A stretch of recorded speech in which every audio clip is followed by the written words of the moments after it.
계속해서 바울 사도는 에베소인들에게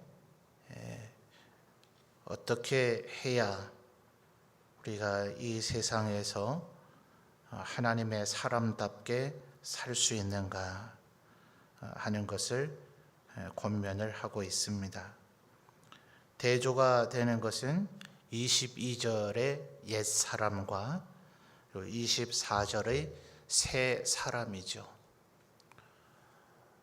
표현은 22절 하반절을 보면 옛사람은 벗어버리라 이렇게 얘기했고 24절에 새 사람을 입으라 그랬습니다. 말의 표현처럼 옷을 갈아입듯이 옛사람을 벗어버리고 새 사람을 입을 수 있다면 말의 이 말 글자의 표현처럼 말입니다. 옷 갈아입듯이 옷 갈아입는데 사람마다 조금 다를 수 있겠습니다만 시간이 얼마나 걸리겠어요. 끼케야 5분 10분이면 될 거 아닙니까? 그렇게 해서 옷 갈아입고 뚝딱 끝날 일이면 참 좋겠죠. 근데 실제로는 이것이 우리의 영혼 그리고 우리의 인격, 우리의 존재 자체에서 일어나야 되는 일이기 때문에 이것은 굳이 신학적 표현으로 한다면 단회적 사건이 되질 못하죠. 한번 훌러덩 벗어버리고 한번 착 입어서 몸에 착용하면 그렇게 되는 것이 아니라 끊임없이 이것을 시도해야 되는 거예요. 한 번에 되면 얼마나 좋겠어요. 근데 그게 안 되니까 지금 바울 사도가 이 이야기를 하는 거죠. 자기 스스로도 로마서의 표현처럼 오호라 나는 곤고한 사람이로다 이렇게까지 바울 사도가 자기 자신을 얘기하잖아요. 바울 사도가 자기 자신을 두고 하는 얘기예요. 나 정말 힘들고 어렵고 고달픈 삶이다. 그러니까 바울 사도도 다메섹에서 예수님 만나기 전에도 얼마나 하나님의 말씀대로 살고자 했습니까?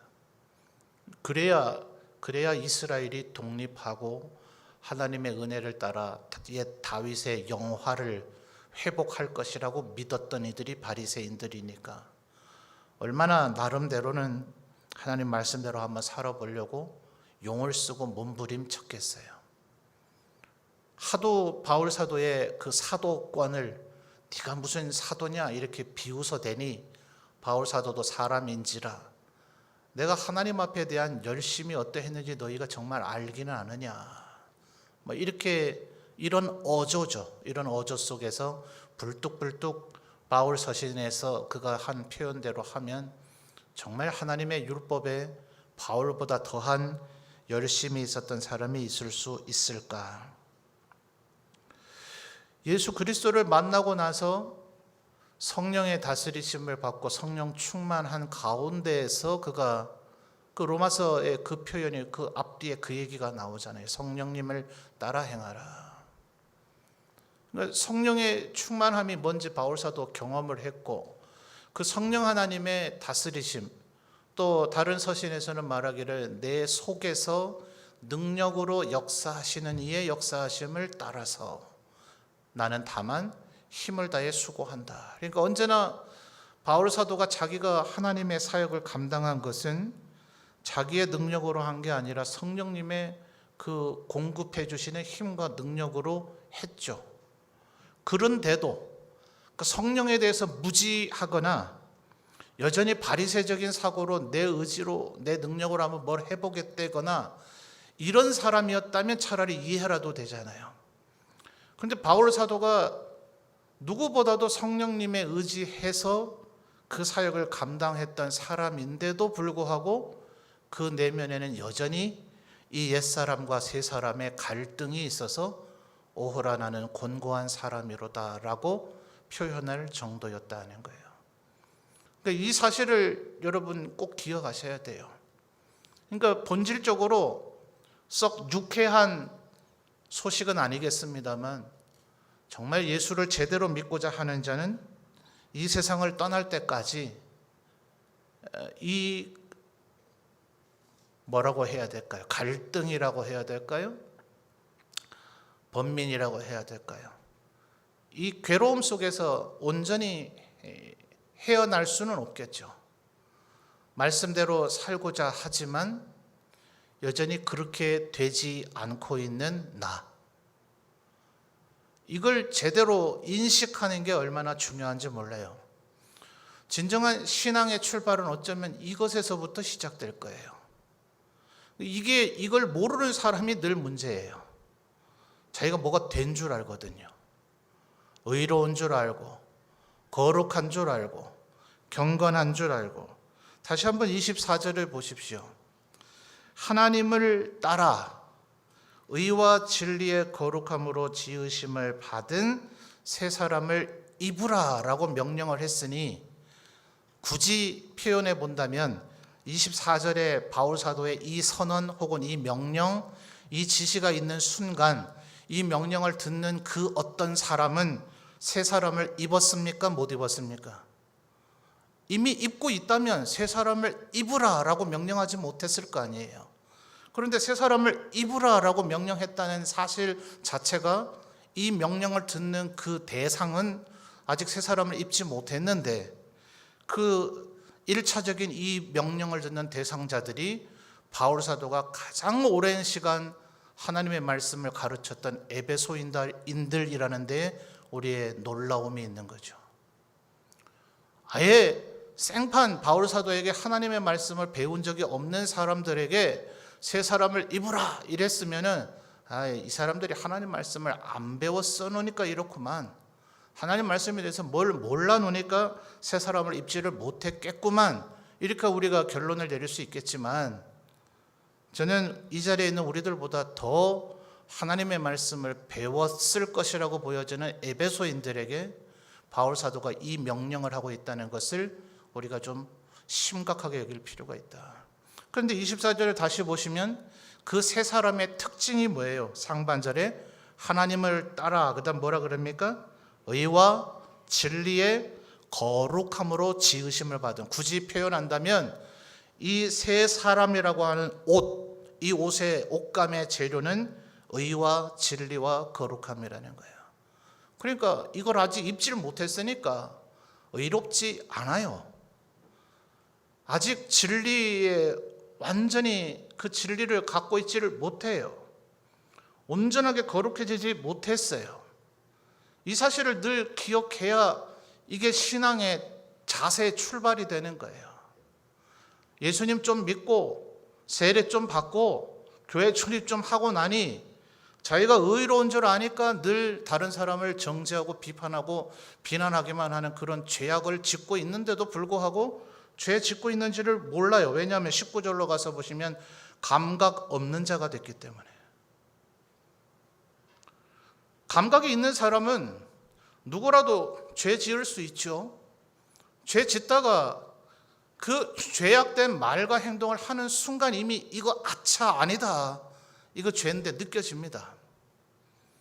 확 나가다가도 움찔하게 돼 있어요. 살아있으면, 영이 살아있으면. 감각이 없어져 버리니까 자기가 지금 뭘 하고 있는지 아예 느끼질 못하는 거예요. 지금 이것이 똑같은 에베소인들에게 주어지고 있다는 사실을 기억해야 됩니다. 왜 그럴까요? 에베소인들은 우리가 2장에서 살펴본 대로 다시 한번 가봅시다. 2장 3절 하반절을 보니까 이들의 실체가 뭡니까? 2장 3절요? 실체가 본질상 진노의 자녀였어요. 이게 에베소인만 그렇습니까? 우리도 그렇죠. 이 자리에 유대인 없잖아요. 우린 유대인이 아니었고 이방인이었어요. 이 에베소인들보다 무려 거의 1800, 1900년 뒤쯤에 겨우 이제 예수를 믿는 끝자락에 서 있는 게 우리 조선 사람들입니다. 한국인입니다. 에베소인들보다 하나도 더 나을 게 없어요. 우리는 본질상 진노의 자녀고, 2장 5절에 뭐라고 얘기하고 있어요? 허물로 죽어 있었던 자들이 바로 우리였어요. 이 사실을 잊어버리지 말아야 돼요. 언제나 예수 믿는 사람의, 그래서 어떤 신학자는 이렇게 표현하죠. 용서받은 죄인이에요, 죄인. 하나님이 의롭다고 우리를 선언해 주시니까 이신칭의, 그러니까 우리가 의인이라고 하니 자꾸 죄책감 속에 사로잡혀 있으니까 우리가 의인이다, 죄 사함을 받았다, 이 사실을 잊어버리지 말고 자꾸 그 죄책감에 사로잡혀서 여전히 죄의 노예인 것처럼 굴지 말아라, 요 면만 생각하면 안 된단 말이에요. 그거는 어깨 힘주고 목에 힘주고 교만하게 굴라는 얘기가 아니에요. 더 이상 죄가 너를 다스리고 너에게 주인 역할을 하지 않도록 하나님의 종된 자가 되었다는 것을 기억하고 살라라는 얘기지, 갑자기 내가 원래부터 죄인이 아니었던 것처럼 굴라는 얘기가 아니란 말이에요. 의롭게 된 것임과 동시에 우리가 여전히 잊어버리지 말아야 될 것은 용서받은 죄인이라는 사실을 잊지 말아야 돼요. 마치 내가 무슨 능력이 있어가지고 내 힘으로 내 죄를 씻어내기라도 한 것 마냥, 그러니까 칼빈이 얘기하는 코람 데오, 하나님 앞에서 살라는 것은 지금 내 앞에 하나님이 서 계시다고 생각해 보세요. 날 대신해서 십자가의 피를 흘리고 온몸이 갈갈이 찢겨진 그분이 내 눈앞에 서 있다고 생각해 보세요. 그렇게 잘난 체 할 수 있겠어요? 그렇게 나는 원래 의로운 사람이었던 것 마냥 다른 사람 정죄하고 비난하는 얘기 그렇게 목에 힘줘가며 얘기할 수 있겠냐고요. 언제나 다른 사람을 향한 긍휼과 자비의 마음을 잊어버리지 말아야 되는 거죠. 근데 이게 참 잘 안 돼요. 왜 그러냐면 우리가 지금 2장 3절 5절에서 살펴봤던 것처럼 우리는 여전히 이런 사람 사이에 뒤섞여 살고 있기 때문에.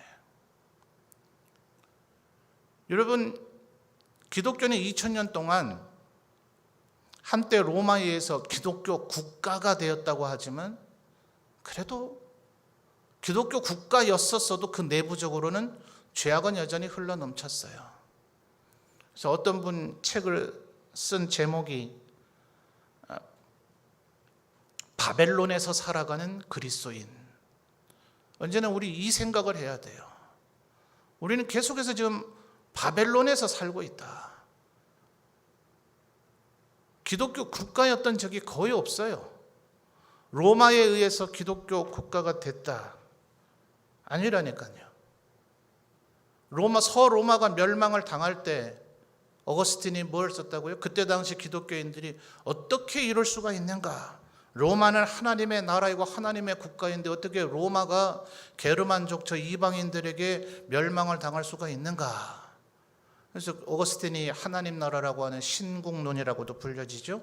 그 책에서 두 왕국 이론을 얘기하죠. 하나님의 나라는 그렇게 눈에 보이는 게 아니다. 주님의 나라는 마치 새말 가루 속에 퍼져나가는 누룩과 같다 하지 않더냐. 밀가루 반죽 속에서 누룩의 성분을 눈으로 찾아낼 수 있는 분이 있습니까? 그저 그 안에 분명히 누룩이 있으니 이 밀가루 반죽이 부풀어 오르고 있구나라는 그 안에 존재하고 있음을 알 수는 있으나 밀가루 반죽 속에서 누룩을 찾아낼 수 있는 이는 아무도 없습니다. 로마가 하나님의 나라가 아니고 대한민국도 하나님의 나라가 아니에요. 언제나 기독교인들은 본질적으로 그 땅에서 소수였었죠. 소수. 로마가 기독교 국가였다고 보여졌던 그 시절에도 참된 그리스도인이라고 불려질 사람들이 과연 로마 제국 안에 다수였겠는가? 혹자들은 그러잖아요. 폼페이 최후의 날이라고 하는 그 화산재의 통째로 덮여버린 그 도시가 상징적으로 말해주듯이 로마가 멸망당한 이유는 극악한 죄악이 흘러넘쳤기 때문이다. 소돔과 고모라에 비해서 조금 더 뒤지지 않는 윤리적 타락이 로마 전체를 사로잡았기 때문이다. 뭔 놈의 하나님의 나라가 그렇게 썩었고 부패했어요. 그러니까 언제나 우리는 이방인들 사이에 뒤섞여 살고 있고 죄악된 세상 가운데 뒤섞여 살고 있고 우리 내면까지도 그렇다는 것을 늘 기억해야 돼요. 그러니까 내가 가만히 서 있으면 그러면 17절부터 얘기하고 있는 이 이방인의 원래 우리의 존재의 상태로 되돌아가는 거예요. 18절을 보십시오. 아주 특징적인 얘기가 나타나죠. 그들의 총명이 어두워지고 총명이 어두워져요. 총명이 있어야 요즘 뭐 애들 학교 성적 좋게 하려고 총명탕 이런 한약도 먹인다면서요. 총명탕이라도 먹여서 애가 총명해져야 빛이 나는 것처럼 뭔가 외부적인 좋은 정보 학문을 흡수해 드릴 거 아니에요. 총명이 어두워졌다는 것은 진리를 찾아내지를 못하는 거예요. 아무리 진리를 그에게 들려줘 봐야 뭐가 진리인지를 구별해내지를 못해서 그걸 빨아들이고 흡수해드리고 자기 것으로 삼지를 못해요. 18절 다시 보시면 그들의 같은 얘기를 좀 3번 반복하는 거예요. 유대인들의 문학적 특징이라고 그랬죠. 그들의 총명이 어두워지고 그들 가운데는 뭐가 있어요? 그래서 무지함이 있는 거예요. 밖에서부터 본질적으로 우리는 썩었잖아요. 썩었고 죽어있는 상태이니까 우리 내면에서 갑자기 이 더럽고 추하고 썩었던 것이 갑자기 빛나고 거룩하고 경건한 의로운 것으로 변화되지 않아요. 밖으로부터 복음이 우리에게 들어와야 되는데 총명이 어두워져 있으니까 그것을 받아들이질 않아요.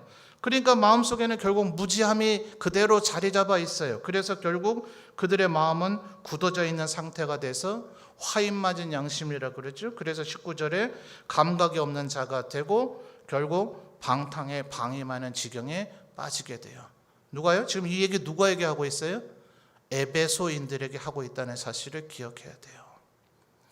끊임없이 너희들이, 그래서 20절 21절에 지난 시간에 우리가 다른 부분의 말씀을 살펴보면서 이 부분에서 찾아냈었죠. 이렇게 안 되도록 하기 위해서 20절에 오직 너희는 그리스도를 그같이, 그다음 뭐르죠? 배우지 않았다. 이 배움. 21절에 진리가 예수 안에 있는 것 같이 너희가 참으로 그에게서 뭐합니까? 듣고 또한 그 안에서 가르침을 받았을진데. 그러니까 지금 바울 사도가 지난 시간 몇 주 전이 되나요? 2주 전인가요? 자, 여러분 11절로 거슬러 가 보십시다. 11절.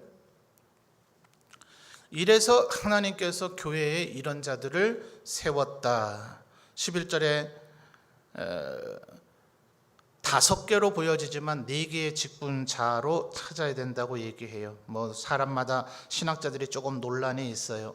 목사라고 번역되어 있는 부분을 목자라고 번역해야 맞는 것이고, 목자와 교사가 합쳐야 지금 오늘날 교회에 있는 목사의 직분이 되는 거다, 이렇게 얘기하는 이도 있고, 그냥 2개를 별개로 삼아서 후자에 있는 교사는 주일학교 교사 정도는 아니고 신학교 교수 정도를 의미하는 단어로 이해해야 된다는 학자들도 있어요.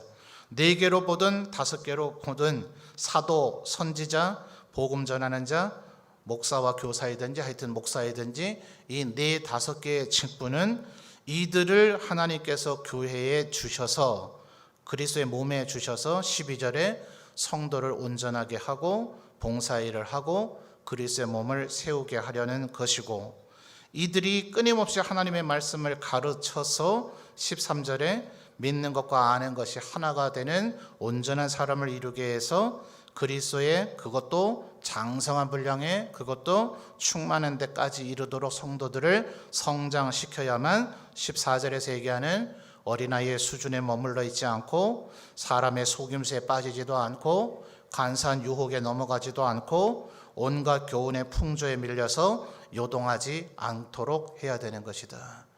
그러니까 11절부터 15절까지는 끊임없이 뭐 얘기하고 있어요? 주의 종들에게 말씀을 배우라, 지금 이 얘기하는 거예요. 그 얘기가 다시 지금 20절 21절에서 반복되고 있는 겁니다. 지금 바울 사도는 에베소에 있지는 않아요.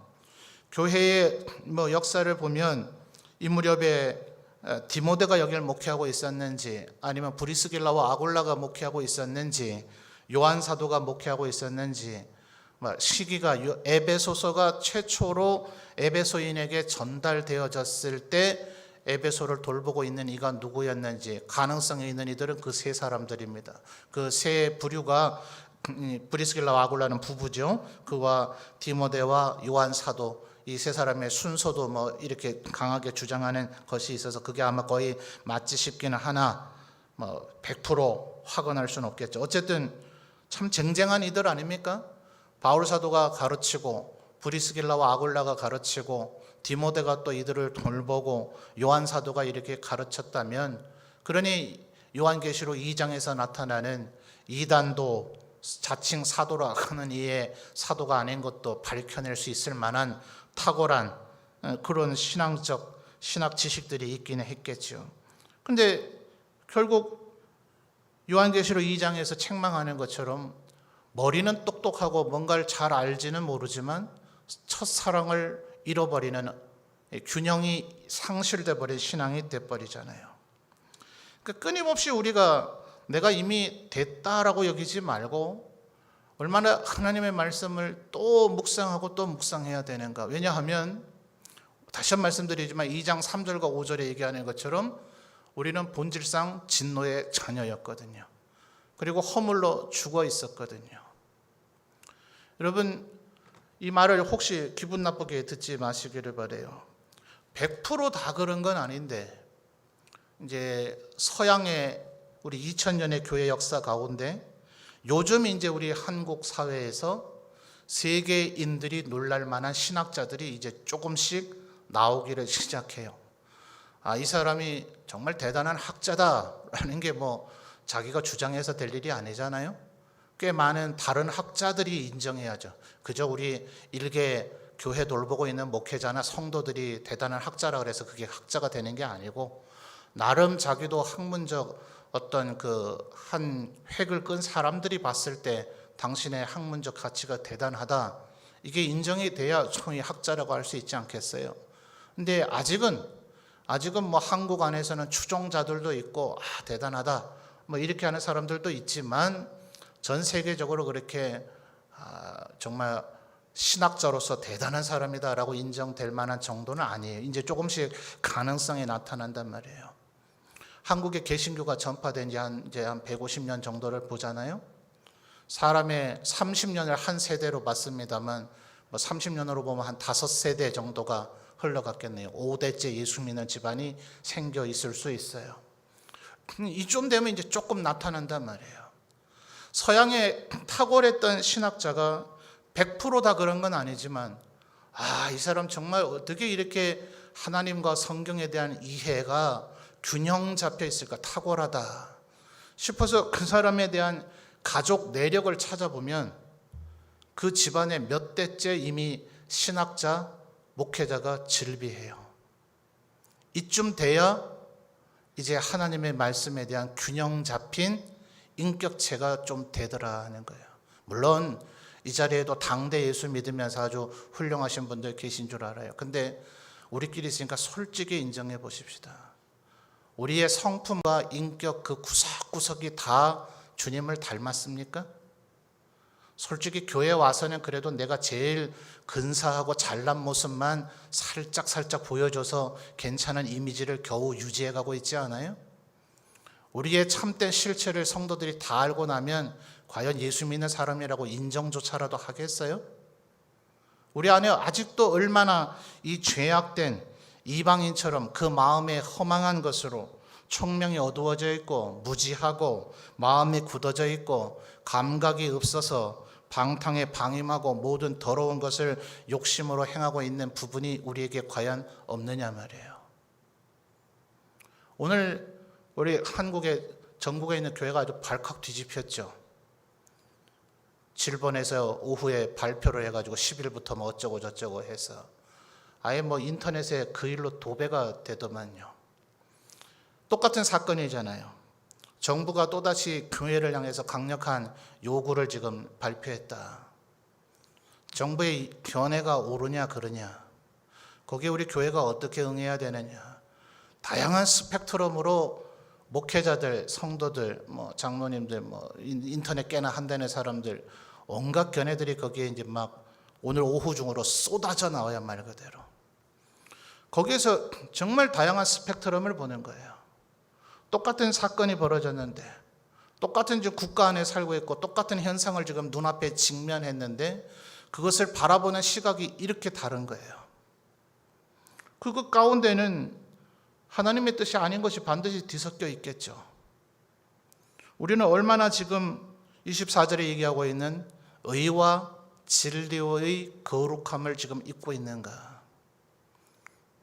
여러분 가만히 있으면 내가 이래봬도 예수 믿은 지 얼마나 오래됐는데, 에이 웃기지 마세요. 일주일이 여러분의 정말 일주일의 삶 가운데 얼마나 많은 시간을 성경을 읽고 얼마나 많은 시간을 기도하며 얼마나 많은 시간을 하나님의 뜻대로 살고 있습니까? 우리는 그렇지 않은 여전히 이 세상에 죄악된 사고방식, 죄악된 사상, 죄악된 그 성향에, 여러분 약간 얘기를 옆으로 좀 비껴나가 얘기하면 중국에서 반란을 일으키면, 우리나라는 그러면 아예 전 국민이 다 죽여야 될 테니까 우리는 삼족을 멸하지만 중국은 뭐 한때 우스갯소리로 인구 조사를 못한다 하잖아요. 인구 조사를 하는 동안 하도 그 사이에도 애를 낳고 있기 때문에 뭐 최종 확실한 통계치를 낼 수 없다. 그 정도 인원이 많으니까 구족을 다 죽여도 별 표도 안 나겠죠. 그러니까 반역을 일으키면 구족을 멸하잖아요. 왜 구족을 멸할까요? 왜 황제들은 반역을 일으키면 구족을 멸할까요? 그 구족 중에는 반역을 일으킨 자를 죽였다는 것에 대한 원한을 품고 보복할 가능성이 있는 자가 있다는 얘기예요.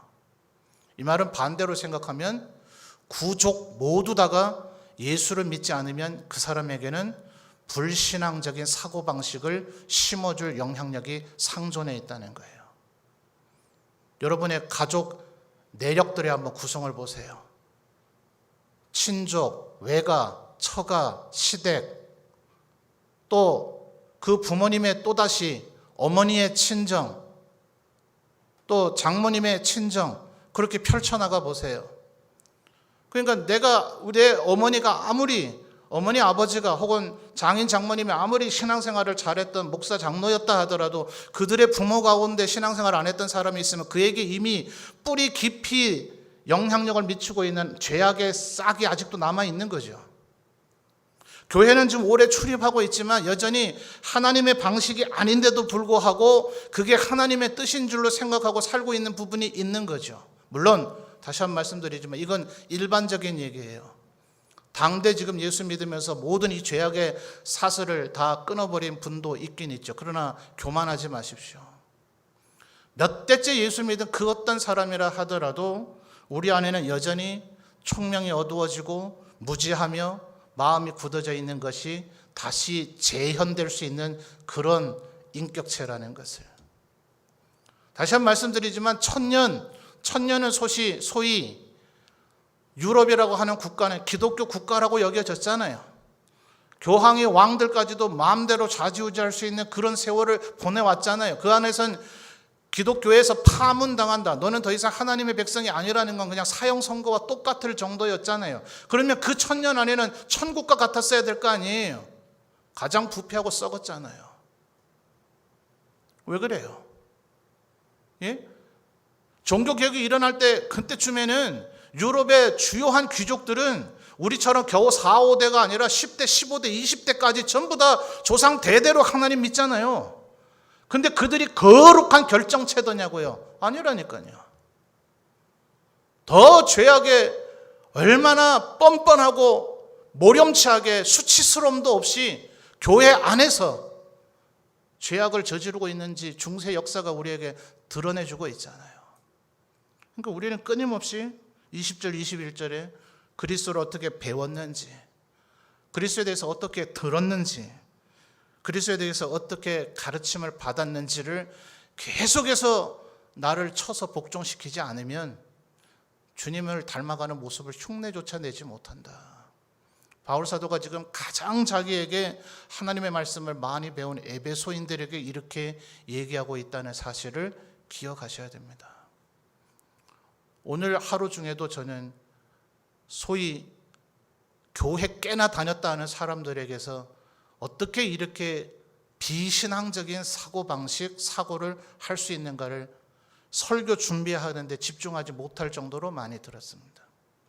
또 열심히 특심한 분들 많잖아요. 정부에게 오늘 내려진 10일 저녁 6시를 기해서 교회 요청하고 있는 이 내려진 조치를 철회하라. 그 청원을 청와대 합시다 하는 문자, 카톡을 제가 얼마나 많이 받았겠어요.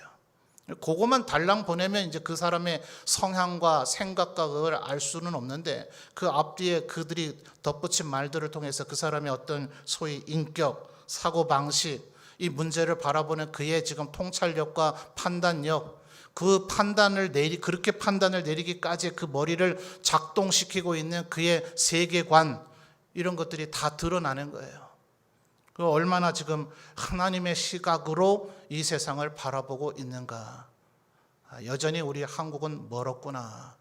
오늘 하루 안에도 이런 통탄스러움이 제 마음속에 있는 겁니다. 오늘 얘기가 다 알아들어지시는지 모르겠습니다. 좀 어려운 얘기도 많이 있었는데요. 너무 어려운 걸 쉽게 설명하려다 보니까 뚱구름 잡는 얘기, 수박 겉핥는 얘기가 되어져 버린 게 아닌가 싶기는 한데요. 쉽게 다시 한 번만 요약한다면 그렇습니다. 절대로 아직 하나님을 안다고 꿈도 꾸지 마십시오. 성경에 대해서 무작위로 제가 여러분에게 10가지 질문을 해서 10가지를 다 대답할 수 있어도 아직 하나님에 대해서 그저 조금 알까 말까 할 정도입니다. 우린 끊임없이 말씀 속에서 내가 어떻게 생각하고 어떻게 판단하고 어떻게 말하고 어떻게 행동해야 되는지를 배워가야 됩니다. 제발 자만을 버리고 교만을 버리고 겸손하게 하나님의 말씀 앞에 늘 꿇어 엎드리는 저와 여러분이 되기를 바랍니다. 기도드리겠습니다. 하나님 아버지,